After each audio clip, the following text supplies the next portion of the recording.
근데 그 중에서 이 두 가지만 명확하게 제시를 하면은 된다니까요.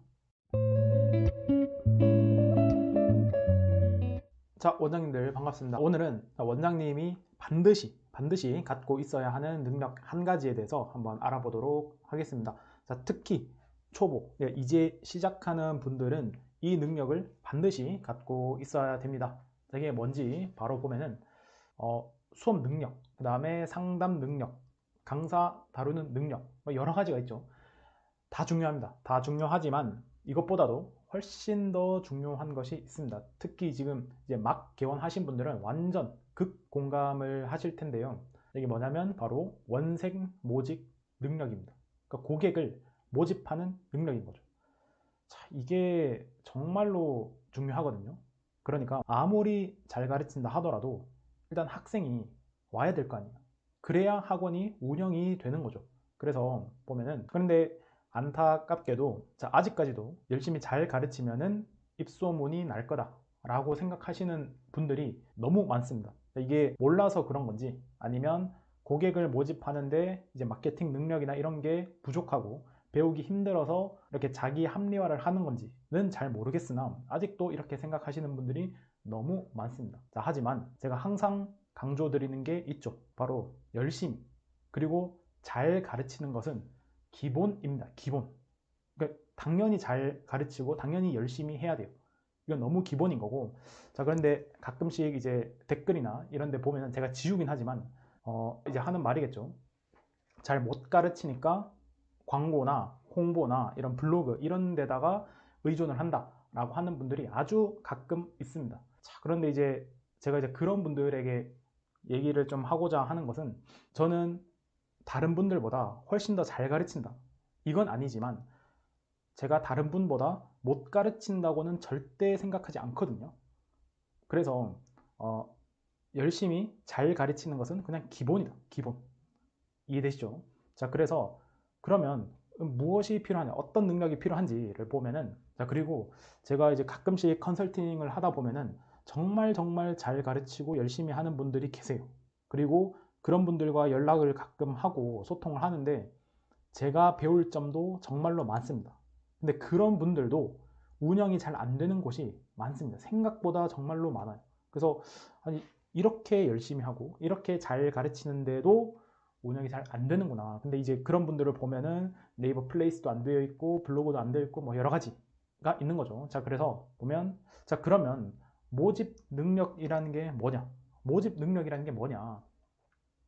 그러니까 단순히 마케팅 기술, 뭐 블로그를 이렇게 올리고, 그런 것도 중요하죠. 알아야 됩니다.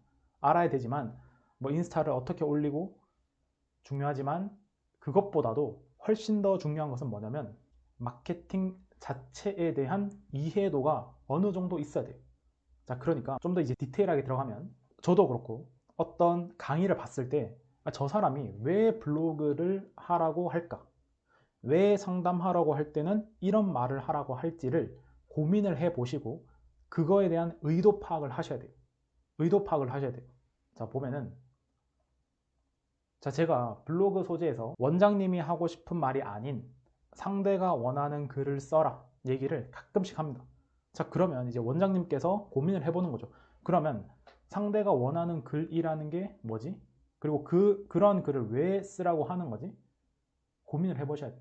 자, 그래서 상대가 원하는 글이 뭔지, 그리고 그러면 상대라는 게 원장님들에게는 학부모나 학생이 될 텐데 학생이나 학부모가 원하는 거는 뭘까? 그걸 알려면 어디로 들어가야 될까? 이렇게 스스로 질문을 던지면서 하다 보면은 저절로 마케팅에 대한 이해도가 높아집니다. 그러면 마케팅에 대한 이해도가 높아진 상태에서 블로그를 쓰는 거랑 그냥 제가 하라는 대로 글을 쓰는 거랑은 완전 다르겠죠. 이거는 인스타나 그 다음에 모든 플랫폼에서 마찬가지입니다. 즉, 마케팅에 대한 이해도가 낮으면 글 퀄리티가, 아니면 영상 편집이라든지 이런 퀄리티가 낮아질 수밖에 없어요.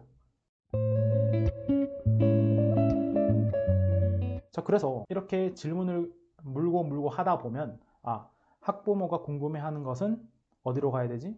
맘카페로 가봐야겠다. 이렇게 되면서 맘카페에 들어가면은 거기에 어머님들의 실제 후기, 그리고 그 학원을 그만뒀을 때의 심정, 이런 것들을 다 알 수 있단 말이에요. 이런 걸 알고 나서 블로그를 적으면, 그리고 상담을 하면 효과가 훨씬 더 커지는 거죠. 그러니까 원장님들은 원장님의 과목에 한해서는 전문가지만 나머지는 너무 좀 모르고 계세요. 그래서 이런 부분들을 알고 계셔야 된다. 자, 그 다음에 예를 들면은, 자, 상담 시에 제가 항상 말하는 게, 문제점을 먼저 제시하거나 아니면 궁금증, 그러니까 어머님이 뭘 궁금해 하는지를 물어보라고 하거든요. 물어보고 그 다음에 그거에 대한 해결책을 항상 던져줘라 라고 하는데, 자, 그러면 왜 이렇게 하라고 할지를 고민을 해보는 거죠. 왜 저 사람이 이런 식으로 상담을 하라고 할까 라고 고민을 하는 거죠. 고민을 해보니까, 신뢰도가 상승을 하는 거죠. 자, 학생이나 학부모가 왔어요. 그 상담을 딱 하다 보니까 뭔가 문제점이 보여. 그러면 문제점을 딱 짚어주는 순간 신뢰도가 확 올라갑니다. 우리 아이에 대해서 이해도가 높구나. 그 과목에 대한 이해도가 높구나라는 걸 보여줘야 되죠. 그죠? 자, 그 다음에 그거에 대한 명확한 해결책도 줍니다. 그러면 신뢰도가 상승하고 등록 확률이 훨씬 더 높아지죠. 자, 그러니까 상담을 여러 군데 다녀볼 거 아니에요. 그러면 어머님이 뭘 고민을 하겠어요? 우리 애랑 가장 적합한 학원이 뭔지를 계속 비교 분석을 하실 거 아니에요. 근데 그 중에서 이 두 가지만 명확하게 제시를 하면은 된다니까요. 그러니까 원장님 학원의 프로그램, 이런 것들, 그리고 원장님의 철학, 이런 것들을 쏟아내지 마시고 문제점과 궁금증에 대해서 명확하게 설명을 해주고 그 해결책을 원장님만의 철학이나 프로그램으로 붙이면 훨씬 더 신뢰도가 상승하고, 그 다음에 어머님들도 원하는 그게 정보죠. 그러니까 문제점이나 궁금증을 해결하지 않고 바로 원장님이 생각하는, 아니면 원장님이 하고 싶은 말을 던지면 등록을 하지 않습니다. 그래서 어머님들은, 학생들은 자신의 문제점을 해결해 줄 수 있는 학원을 찾는 거예요. 자, 그런데 제가 지금까지 간단하게 말씀드린 이러한 내용들도 팁으로 가져갈 수 있지만, 근본적으로 마케팅을 이해를 한 상태에서 이 팁을 쓰는 사람과 아닌 사람은 확연한 차이가 있을 겁니다. 자, 그래서 지금부터라도 어느 정도는 그러니까 블로그를 공부한다, 인스타를 공부한다, 이런 차원이 아니라 진짜 마케팅에 대해서 어느 정도는 공부를 하셔야 돼요. 하시고 나서 블로그를 작성하고 상담하고 그 다음에 홍보를 하는 것과 그냥 막 열심히 하는 것은 확연히 다릅니다. 자, 그래서 지금부터라도 어느 정도는 공부를 하시는 것을 추천드립니다.